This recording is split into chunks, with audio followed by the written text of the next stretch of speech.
Good morning, YouTube. So today we're going to be working on this BMW 328i. We're just replacing the fog lights today. I did the driver's side, show you a quick rundown on how to do the passenger side. Same thing, very simple. You can have it done in 10 minutes. All right, so first thing you want to do, just turn the wheel all the way to the driver's seat so you have more clearance. And you're going to come back here. I already took it out for you guys. You're just going to pull this lining outwards. Now here's the bulb. Just twist it to the left and take it out. This is the socket. So today I'm going to be putting in some LEDs. If you're putting LEDs, just go ahead and plug this in there, like so.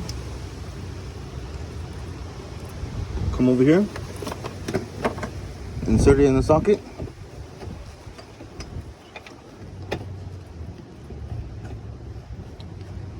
And just twist it to the right until it locks. That's it.